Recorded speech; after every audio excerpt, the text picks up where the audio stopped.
Hello guys, welcome back to my channel Sangeeta blogs. तो guys आप सब कैसे हैं? आशा करती हूँ आप सब अच्छे हैं और मैं भी अच्छी हूँ।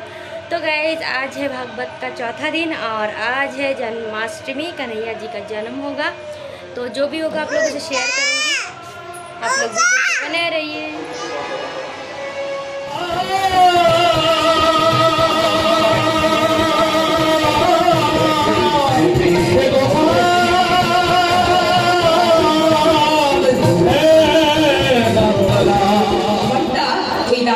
চরণের সেবা করছি।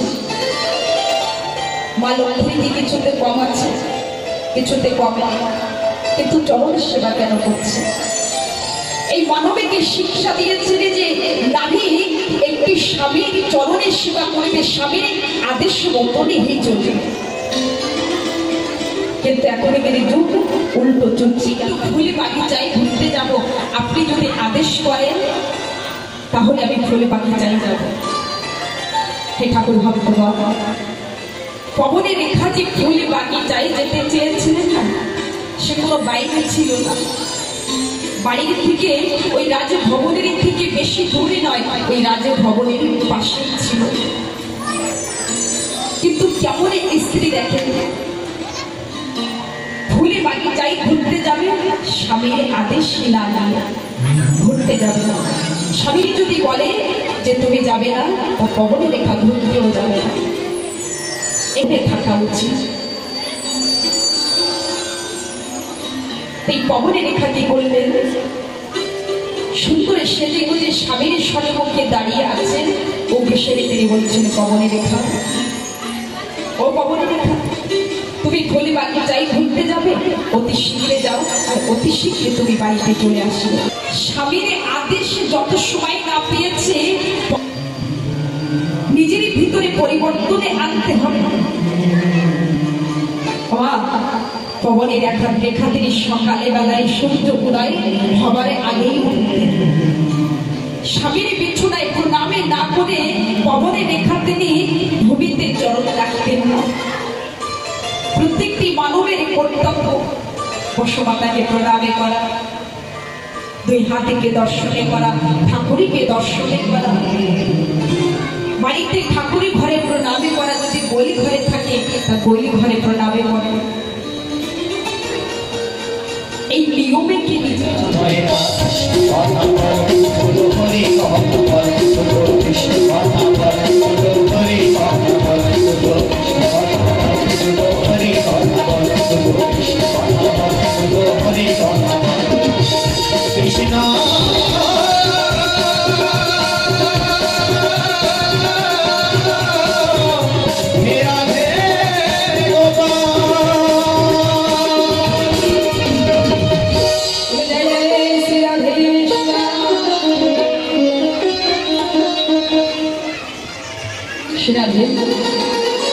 ঠাকুরের কথা চিন্তনে করার জন্য, ঠাকুরকে পাওয়ার জন্য গাইতে দিয়েছে, দেখবেন একটা আলাদা আনন্দ অনুভব করবেন।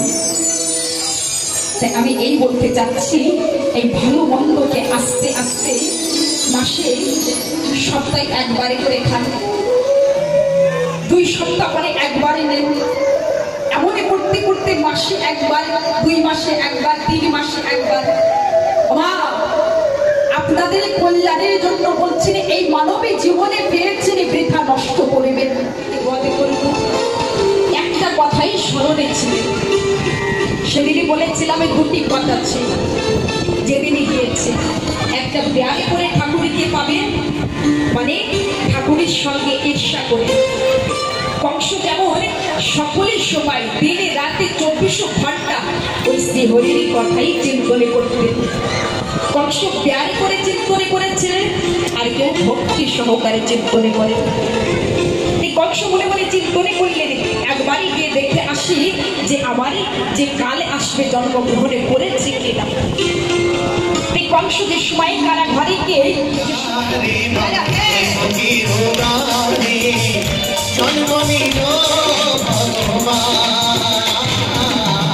হরে কৃষ্ণ হরে রাম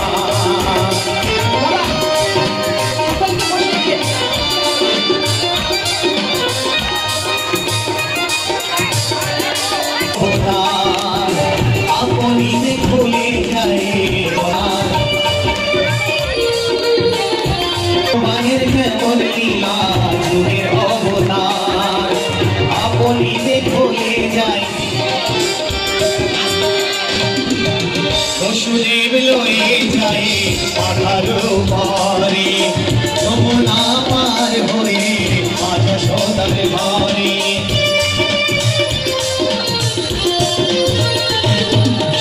বসুদেব লয়ে যায় পাহাড় পারে যমুনা পার হয়ে আজ সদার ঘরে দৈব কি ওদানে জন্মনির ভগবান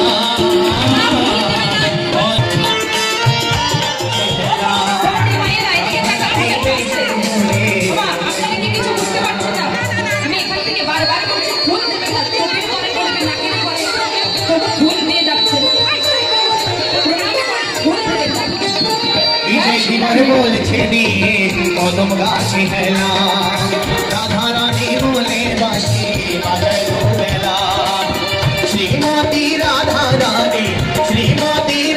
রানী হরে অভিমান হরে কৃষ্ণ হরে রাম রাম হরে কৃষ্ণ হরে রাম বংশের কারাগারে মাতৃ ভোগে প্রদানে জন্মনিল ভগবান হরে কৃষ্ণ হরে রাম রাম হরে কৃষ্ণ হরে রাম যশোদারের পাশে যে একটি কন্যা সন্তানের ছিলেন সেই কন্যা সন্তানকে ঝুড়ির মধ্যে রেখেছেন আর ঠাকুরকে যশোদারের পাশে রেখে বসুদেব তিনি আজকে চলে যাবেন কোথায় আবার সেই যমুনা পার হয়ে চলে যাবেন মথুরায়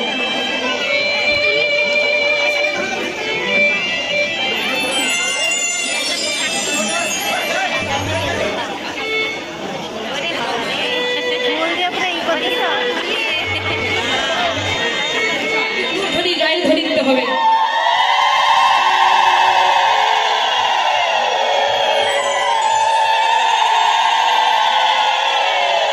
এমন সময়ে সুনন্দা গিয়েছিলেন ঠাকুরের একটি आनंद भयो जय कन्हैया आनंद भयो जय कन्हैया